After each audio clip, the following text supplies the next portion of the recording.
Assalamualaikum warahmatullahi taala wabarakatuh kepada murid tahun 3. Jadi cikgu sedar sebelum ni ada kesilapan sedikit, tetapi tak apa, cikgu akan buat balik, iaitu berkaitan dengan peta minda yang telah pun cikgu buat khas untuk murid-murid tahun 3, iaitu berkaitan dengan nombor hingga 10,000. Jadi tentang konsep, iaitu tentang konsep banding dan susun, anggar, bundar dan penyelesaian masalah. Jadi nombor hingga 10,000 itu adalah silibus topik 1 bagi tahun 3 matematik. Jadi tanpa membuang masa, cikgu terus kepada peta pemikiran dalam fikiran kita sebagai murid tahun 3 kena ada konsep. Konsep ini satu benda yang sebenarnya mudah. Konsep ni adalah berkaitan dengan apa itu nombor. Apa itu nombor? Itu adalah konsep. Kalau kita faham nombor tu apa dia, itu konsep. Kita ada pemikiran kita. Kalau sebut nombor tu apa terbayang pada fikiran kita? Bila cikgu sebut nombor, kamu akan berfikir tentang angka-angka, nombor-nombor 1, 2, 1000, 2000, 3000. Itu adalah konsep yang ada di minda kamu tanpa kamu lafazkan, tanpa kamu sebut. Sebab bila satu kata contoh kereta, bila cikgu sebut kereta, terbayang fikiran kamu sebuah kereta yang mungkin yang berwarna, mungkin berwarna putih, mungkin berwarna yang lawa, mungkin kereta itu kamu bayangkan kereta itu boleh terbang dan sebagainya. Itu semua konsep sebenarnya. Konsep dalam pemikiran kita. Walaupun konsep itu mungkin pada hari ini tidak ada kereta seperti itu pada hari ini, seperti kereta terbang, tapi itu adalah konsep dalam pemikiran kita. Begitu juga dengan nombor. Bila sebut nombor hingga 10,000 tu, kita telah pun belajar matematik pada tahun 1 dan tahun 2. Jadi apa yang kita nampak, kita belajar tentang konsep. Jadi yang kamu belajar sebelum ni, video-video yang telah pun cikgu beri pada sebelum ini, sudah pasti kamu akan melihat nombor ni setelah pun kamu pelajari dan kamu mungkin dah nampak dalam pemikiran kamu. Itu adalah konsep. Jadi sebut dan tulis. Contoh 1500. Kamu boleh sebut bila diberi satu nombor pada kamu, kan, 153. Kamu boleh sebut dah 153. Itu konsep dalam kepala kamu. Walaupun kamu tidak lafazkan, maksudnya kamu sebutlah hati kamu lah. Kamu tengok nombor, kamu tengok saja. Kamu dah tahu dah fikiran kamu. Bila kamu tanya berapa ni, cikgu tanya, mak ayah kamu tanya kan, berapa? Ni 2030. Kan, baru kamu sebut. Sebenarnya sudah ada, sebelum kamu sebut sudah ada konsep dalam kepala kamu. Jadi cikgu harap kamu tidak takut perkataan konsep ni susah ni. Bukan begitu. Konsep ni adalah pemikiran dalam fikiran murid-murid semua. Jadi itulah maksudnya konsep. Sebut dan tulis. Sebut dan tulis, bentuk angka dan perkataan. Bila sebut, tulis. Kita boleh sebut kan? Tulis. Kita tulis pula.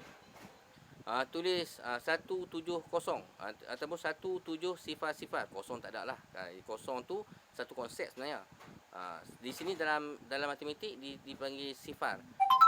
1700. Jadi kamu nampak konsep tu, kamu tahu. Bila tanya berapa nombor? 1700. Kamu boleh eja lagi. SERIBUTUJUHRI 1700 RATUS. Kamu boleh sebut, kamu boleh nampak bayang RATUS tu ratus. Silakan kamu boleh bayangkan dalam pemikiran kamu. Itu adalah pemikiran kamu tu bentuk dalam perkataan. Nombor dalam perkataan. Kamu boleh bayang dalam fikiran kamu angka 1700. Itu juga nombor dalam pemikiran kita. Tapi dalam pelajaran kamu mesti kena tulis lah. Bila tidak ada konsep dalam pemikiran kamu, kamu tak boleh buat matematik. Jadi sebelum kamu tulis matematik, kamu kena faham konsep tu dulu.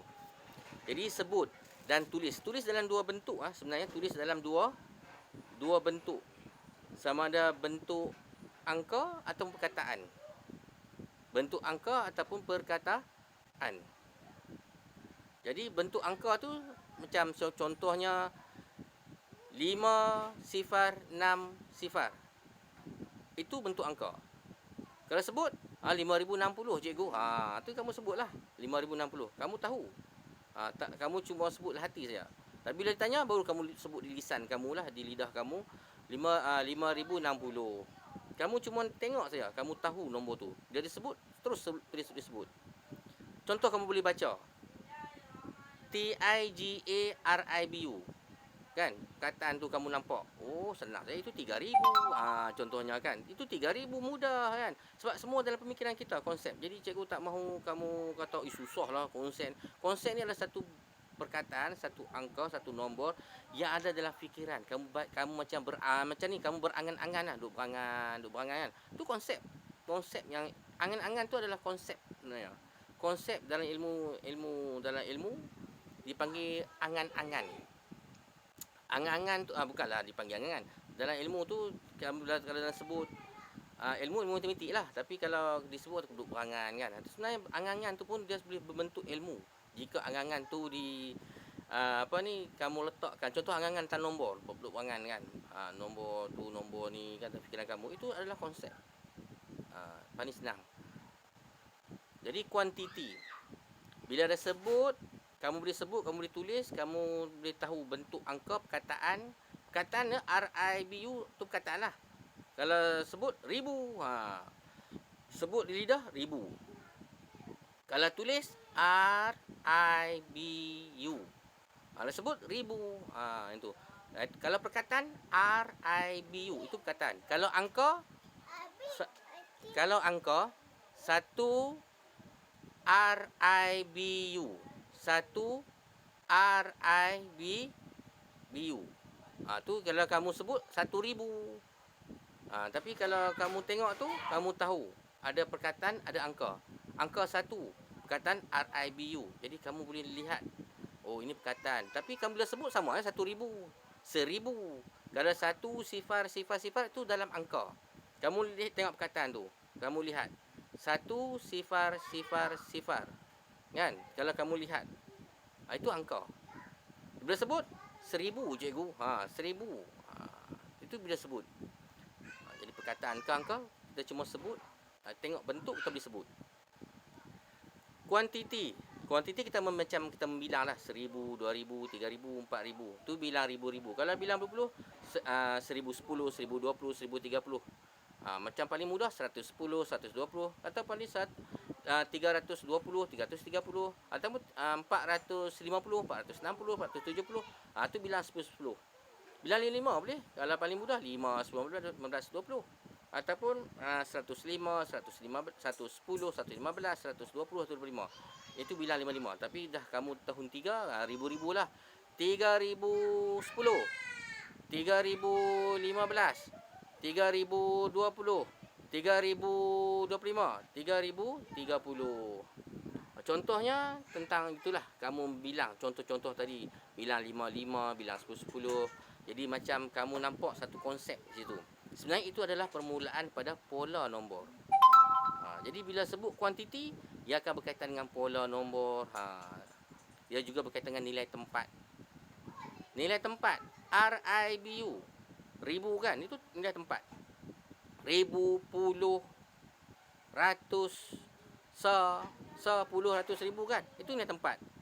Kalau nilai digit, macam ni contohnya 3,000. Tu nilai digit 3,000 lah. Nilai digit 3 adalah 3,000. Contoh satu paling mudah, 1402. Kalau sebut 1,402. 1,402. Nilai digit pada digit 4 ialah 400. Kalau kamu nampak terkeliru sedikit, mungkin kamu lupa, cikgu telah pun buat video tentang nilai tempat dan nilai digit. Ini sebagai peta minda yang telah pun kamu belajar. Daripada sekian banyak video, cikgu mudahkan pada hari ini sebagai conclusion, sebagai kesimpulan rumusan. Apa yang kamu telah pun belajar? Topik 1 berkaitan dengan konsep. Ni cikgu bagi rumusan lah. Kamu nak tengok detail balik apa maksud cikgu ni, mungkin kamu kurang faham atau terlupa, kamu tengok baliklah video balik yang cikgu tentang nilai tempat dan nilai digit. Apa dia nilai tempat? 10,000, 100,000. Nilai digit contoh, digit 3 pada 1,300. Nilai digit 3 ialah 300 pada nombor 1300. Tu nilai digit. Kalau kita kenal nilai tempat dan nilai digit, barulah kita boleh cerakin. Barulah kita boleh cerakin.